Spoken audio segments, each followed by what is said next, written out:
Vamos falar das propriedades da matéria. Afinal de contas, o que é a matéria? Chamamos de matéria tudo o que existe no universo que tem massa e que ocupa um lugar no espaço. A madeira, o ferro, e o vidro são exemplos de matéria, porque eles ocupam um lugar no espaço, e ocupam um lugar no espaço porque possuem massa. Se você pegar pedaços de madeira, uma barra de ferro, vidros e colocar em cima de uma balança, eles vão apresentar uma massa, tá? E quanto mais massa, tá, material possuir, mais vai ocupar um lugar no espaço. Será que a água e o ar também são exemplos de matéria? Uma porção delimitada da matéria é chamada de corpo. Então, um pedaço de madeira, por exemplo, um galho de uma árvore, ou um caco de vidro que você recolheu do chão quando deixou cair lá o copo e ele se quebrou, são exemplos de corpos. Aqui, ó, essa madeira cortada aqui, essa história de madeira cortada, são exemplos de corpos, tá? Porções delimitadas da madeira, que é um tipo de material. Quando o corpo, quando o pedaço da madeira, ou pedaços, tá, de um corpo, não só da madeira, são usados como utensílios ou ferramentas pelo homem, aí nós vamos ter objetos que são materiais artificiais, como aqui no caso a madeira, que tem uma grande utilidade, para nós, nós conseguimos fabricar guarda-roupas, camas, e aqui nós temos a cadeira de madeira, tá? Nós usamos para sentar. Alguns materiais, você já deve ter percebido que eles são muito duros. Aqui na imagem nós temos o diamante, que é o material mais duro da natureza. Outros tem outros que são mais moles, como a massa de modelar, tá? Que são moles, que é o contrário de duro. Outros quebram com facilidade, Outros são mais resistentes, uma barra de ferro muito mais resistente do que madeira, Então uma ponte de ferro ela vai suportar mais os pesos dos carros do que uma ponte de madeira, tá? Por isso que são melhores, tá? Alguns são coloridos e outros não apresentam cores, como é o caso da água pura, que é incolor, Então, essas diferenças, essas características, elas são chamadas de propriedades da matéria. E as propriedades da matéria que nós podemos observar em um corpo, que é uma porção delimitada da matéria, podemos classificar em dois grupos, Propriedades gerais e propriedades específicas. As propriedades gerais da matéria são aquelas em que nós conseguimos observá-las em qualquer corpo, tá? Independente da substância do qual ele é constituído. Quer dizer, independente da composição química desse material, ele vai apresentar essas propriedades. Então, são elas a impenetrabilidade, a elasticidade, a indestrutibilidade, a massa, tá? A inércia, tá?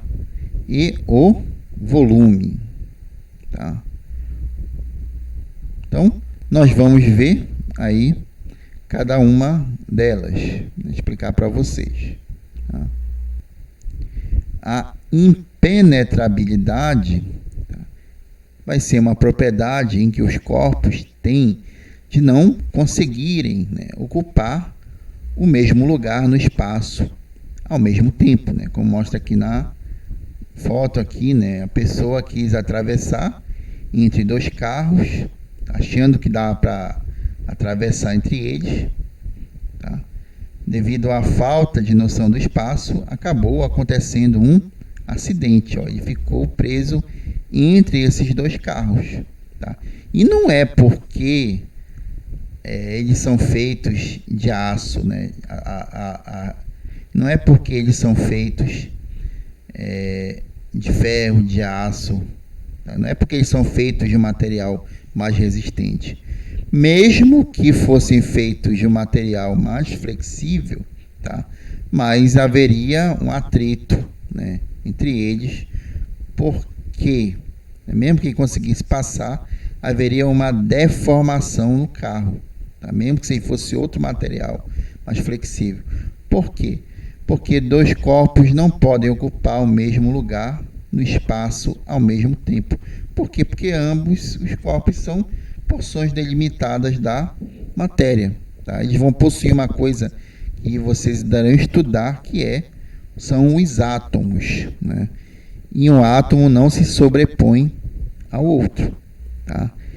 E devido a essa propriedade, por exemplo, né, que aprendemos lá na parte da reprodução, que a camisinha, quando for colocada, né, camisinha que é um método contraceptivo muito eficiente, né, que evita até IFSTs, né, você tem que, quando colocar, né, pressionar o bico dela, porque quando for ejacular, tá, se tiver no ar ali dentro, como o ar e o esperma não podem ocupar o mesmo espaço ao mesmo tempo, ele vai pressionar, né, o líquido ejaculatório vai pressionar o ar e aí vai levar ao rompimento da camisinha, ou seja, ela vai ser danificada, tá? Então, isso é um conceito físico, a impenetrabilidade, é uma propriedade geral, independente da matéria, independente de ser líquida, sólida ou gasosa,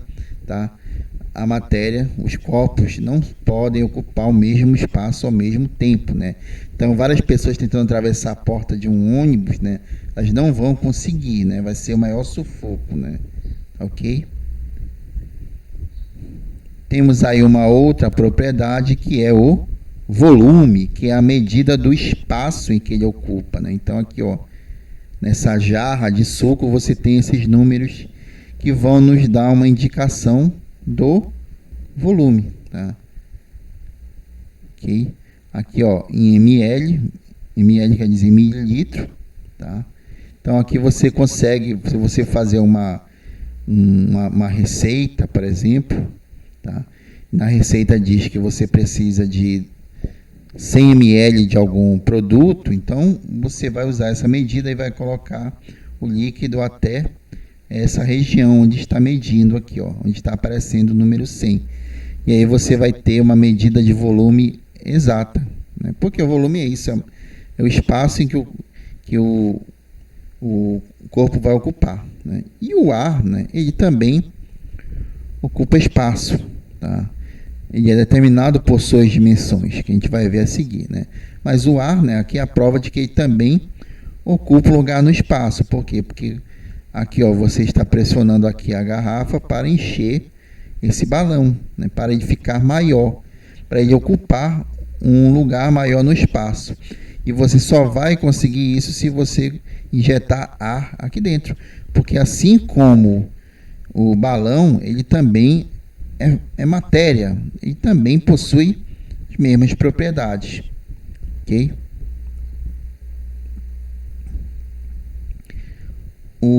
Para determinarmos o volume de objetos, de corpos, né, como um sólido geométrico, como um cubo, nós temos que saber as medidas, as três dimensões, né? A altura, a largura e o comprimento, né? Sabendo essas três medidas, nós conseguimos calcular esse volume, multiplicando-as, né? Então, esse cubo aqui ele tem um volume e ocupa o espaço referente a 1 metro cúbico, tá? E esse 1 metro cúbico ele é um valor baseado na multiplicação, tá? Das três medidas, né? Altura, largura e comprimento, né? 1 vezes 1 vezes 1, porque um cubo ele tem essas dimensões iguais, de mesma medida, tá? 1 metro, 1 metro, 1 metro, né? Aqui, considerando que aqui você tem um expoente 1 aqui em cima, né? Que ele não aparece, você vai ter o volume de um cubo referente a 1 metro cúbico, tá? Então, esse 1 metro cúbico é porque você multiplicou as três medidas, né? Altura, largura e comprimento, né? E 1 metro cúbico equivale a 1000 litros, né? Então, metros cúbicos são medidas de volume, tá? No Sistema Internacional de Unidades, a unidade de medida do comprimento é o metro. Para o volume, nós usamos o metro cúbico, uma vez que nós estamos trabalhando com três dimensões, tá? E é comum utilizarmos no dia a dia as unidades litro e mililitro para nos referirmos ao volume de um corpo, tá? O volume de 1 metro cúbico corresponde a 1000 litros ou 1 milhão de ml, tá? Vale ressaltar também que o volume de um corpo depende da temperatura e da pressão em que ele encontra, né? Uma maior temperatura pode fazer com que os átomos que formam o material eles possam ficar mais distantes entre si, fazendo com que ele ocupe um espaço maior, um lugar maior no espaço, e a pressão, né, se ela for aumentada, ela pode fazer com que esses átomos fiquem mais perto um do outro, ocasionando um volume menor, tá? Mas aqui nós podemos estar relacionando as medidas, tá, de metro cúbico com litro, tá? Se você quiser converter, por exemplo, esse valor 0,81 metro cúbico em litro, basta você aplicar uma regrinha de 3, sabendo que 1 metro cúbico tem 1000 litros, em 0,81 metros cúbicos, quantos litros vamos ter, né? Então, aplicamos a regra de 3, tá? O produto dessa diagonal aqui é igual a essa outra aqui, né? Então, x vezes 1, que é igual a x, tá? X é igual aqui ao produto dessa outra diagonal aqui, ó, que é 0,81 multiplicado por 1000, né? Então, x, que é o valor que você quer saber em litros, quanto equivale 0,81.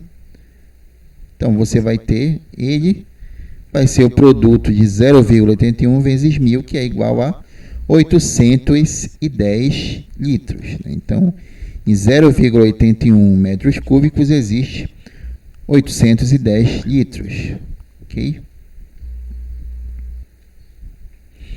Temos aí uma outra propriedade da matéria, que é a massa, né? Corresponde à quantidade de matéria que forma um corpo, né?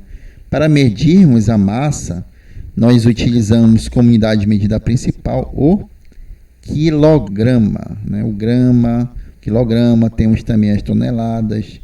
Em uma tonelada existe 1000 quilogramas, né? Em 1 quilo existem 1000 gramas. Então, é uma medida da quantidade de matéria. Quanto maior a quantidade de matéria, maior é a massa.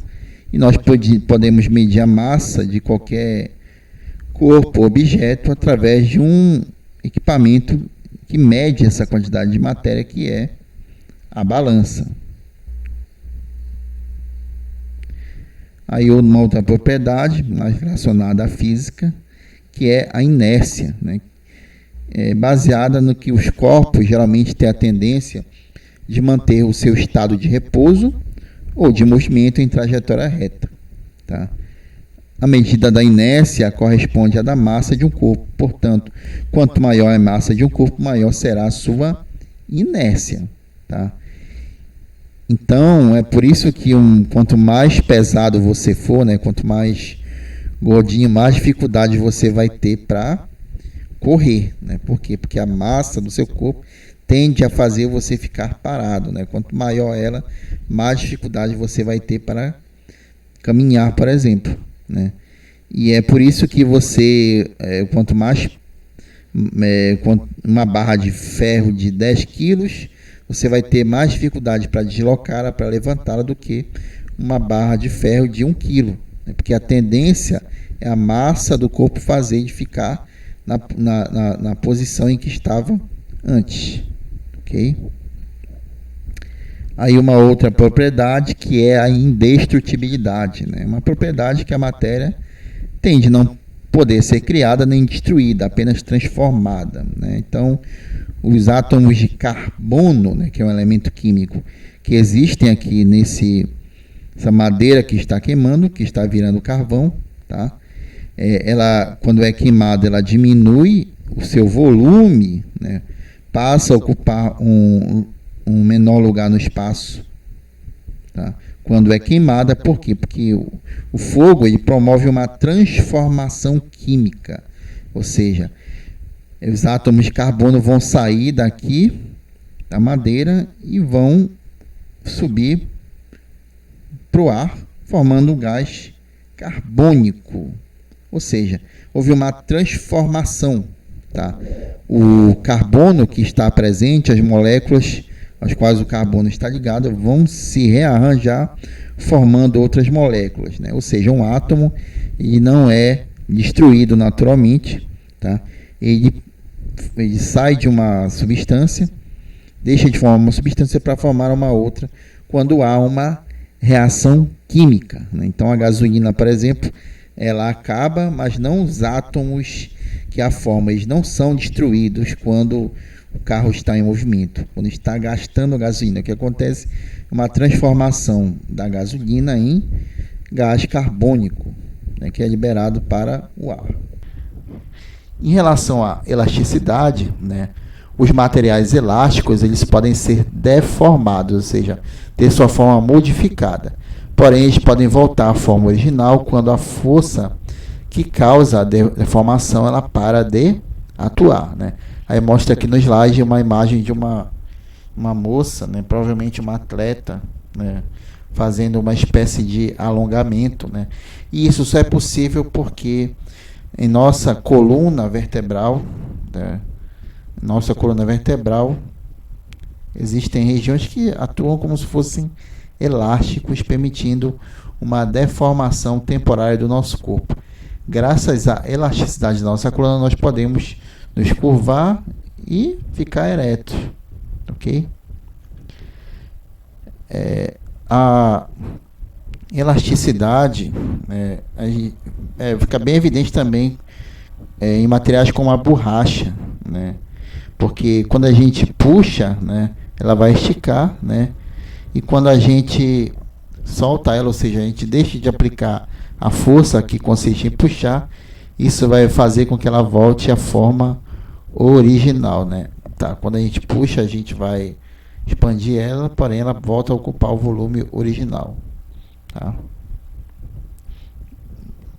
Aqui nesse GIF animado a gente vê uma pessoa impressionando um êmbolo de uma seringa, tampando com a mão. Aqui a gente está fazendo, aqui ele está executando uma força que causa uma compressão no ar.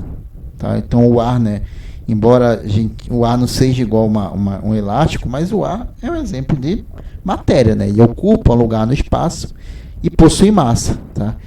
Então o ar, assim como muitos materiais, também possui elasticidade.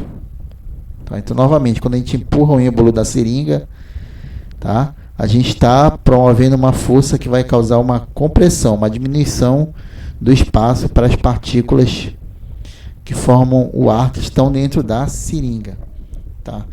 E quando a gente termina de exercer a força, faz com que o ar volte a ocupar o volume inicial, tá?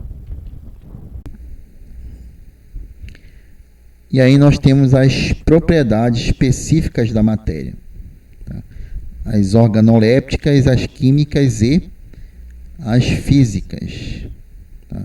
As organolépticas estão relacionados a certas substâncias que impressionam os nossos sentidos, né? Pela cor, pelo seu sabor, pelo brilho, pelo odor, tá? Como por exemplo, né, um bolo, né, que tem um sabor, né, um bolo de chocolate, por exemplo, tem um sabor muito melhor do que folhas de alface, por exemplo, né? Então isso nos impressiona. Isso está relacionado somente algumas substâncias, tá? Algumas substâncias presentes lá no bolo, na pizza, né? Por isso que a gente gosta de comer essas coisas, tá? Aí as propriedades químicas, né? Aquelas que caracterizam as substâncias, né? Alguns materiais sofrem combustão e outros não, por isso que é uma propriedade específica, tá bom? Então o gás de cozinha, o álcool 70, tá? Tá? Então são materiais que sofrem combustão, que reagem com oxigênio. Tiver uma fonte de energia de ativação, vai fazer com que eles queimem, né? O fósforo, né? Temos também a hidrólise e a reatividade, ou seja, substâncias que tendem a reagir mais do que outras, tá? E as propriedades físicas, tá? Que vão diferenciá-las entre si, né? As mais importantes, nós temos o ponto de fusão, tá? Da água, por exemplo, né? E é diferente do ponto de fusão do álcool. Por essa razão, por isso que quando você coloca um copo com água lá no congelador, ele vai congelar, mas experimente fazer isso com álcool puro, né? O álcool 70, você vai ver que ele não congela como a água congela fácil quando você põe no congelador, porque o seu ponto de fusão é diferente, porque estamos falando de substâncias diferentes, álcool e água, formado por átomos de elementos químicos diferentes e estruturas diferentes, né? Mesma coisa para a ebulição, né? A água ela só vai mudar para o estado gasoso quando você fornecer muita energia para ela. O álcool basta você deixar aí no ar que ele evapora, a solidificação e a condensação, tá? E também existe uma outra propriedade muito importante para ser estudada, que é a densidade. Propriedade específica que vai relacionar a massa, né? A massa, que é a quantidade de matéria que existe em determinado objeto, né? Geralmente é medida em gramas, e nós temos as outras unidades, né? Que podem ser convertidas em gramas, como o quilo e a tonelada, né? Tá? Relaciona a massa de um determinado material com o volume, né? O volume já vai ser o espaço ocupado pelo material. Geralmente encontramos medida em centímetros cúbicos, né? Por isso que quando a gente for fazer pesquisa sobre a densidade, nós vamos encontrar, geralmente ela é expressa em grama por centímetro cúbico, né? Se você ouvir falar lá que tal material é 0,5 gramas por centímetro cúbico, essa expressão diz respeito à densidade desse material, né? Mas o que significa a densidade, afinal de contas, tá? Às vezes quando a gente encontra por aí, né, essa perguntinha, né? O que pesa mais, 1 quilo de algodão ou 1 quilo de ferro, né? Vocês estão vendo aqui as fotos desses dois materiais, né? E quilo é a unidade de massa, né? Tá? Em 1 quilo existem 1000 gramas, né? Mas o que pesa mais, afinal de contas? Na verdade, as duas unidades indicadas têm o mesmo peso. Por quê? Porque justamente elas possuem a mesma massa. tá? Mas o que acontece se você jogar 1 quilo de algodão numa bacia com água e 1 quilo de ferro, né? Se eles possuem a mesma massa, mas será que eles vão se comportar da mesma maneira quando vocês jogam na água? Não, tá? Por quê? Porque eles possuem densidades diferentes, né? A densidade do algodão é de 0,23 gramas por centímetro cúbico, bem menor, mas bem menor que o ferro, que é de 7,87. Ou seja, a densidade do algodão é menor do que do ferro, né? Isso acontece porque, como você está vendo na imagem, né, tá? Para você ter a mesma massa de algodão que a massa de ferro de 1 quilo, você vai precisar colocá-lo em um espaço bem maior do que o espaço ocupado pelo ferro, né? É porque a matéria ela é feita por unidades chamadas de átomos, né? E os átomos do algodão, né, eles ficam como se fossem mais distantes uns dos outros que os átomos de ferro, que ficam lá mais juntinhos, ok? Tá? E a densidade da água, quase 1 grama por centímetro cúbico, tá? Por que eu coloquei da água aí, né? Porque, como eu falei no início, né, essa propriedade nos ajuda a entender por que determinados objetos afundam na água e outros não afundam, até mesmo podem boiar na superfície, né? Então, isso tem a ver com essa propriedade específica, a densidade, né? Aqui você tem uma imagem mostrando 3 recipientes, né? Nós temos aqui os recipientes, os materiais A e B, tá? Que estão aqui boiando na água do recipiente, né?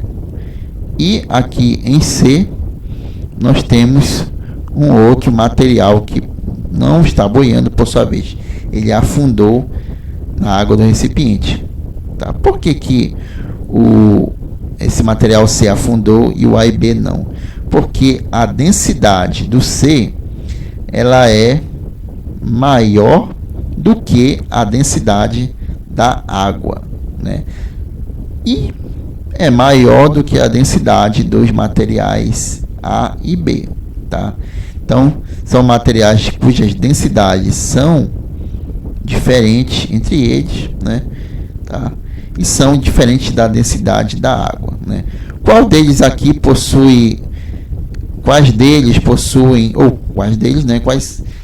possuem densidade menor que da água? São justamente os materiais A e B, né?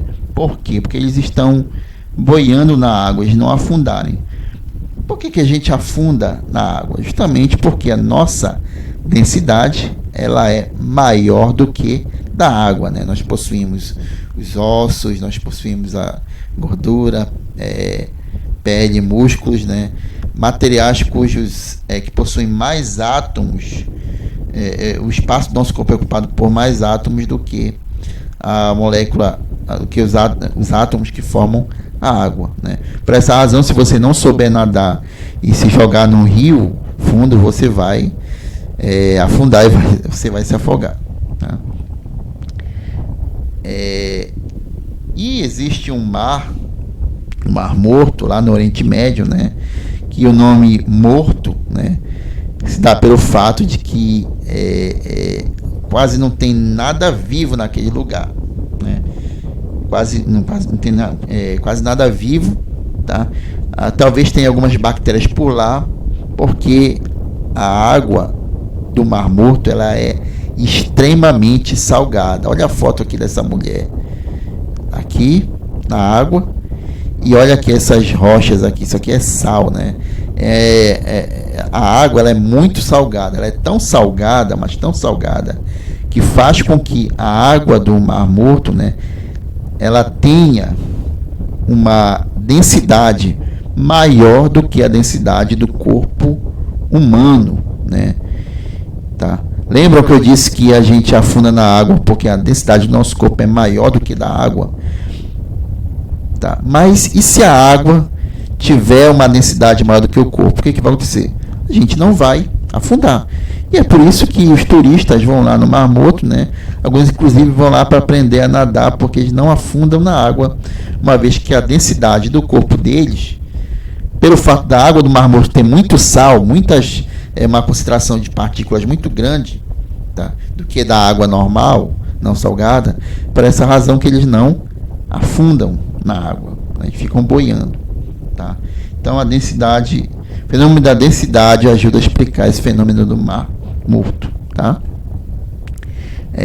E por que uma boia, né, se a densidade do nosso, considerando você está numa piscina normal, de água não extremamente salgada como do Mar Morto, por que quando você coloca uma boia, né, por que você não afunda na água, se a tendência é você afundar, uma vez que a densidade do seu corpo é maior do que da água?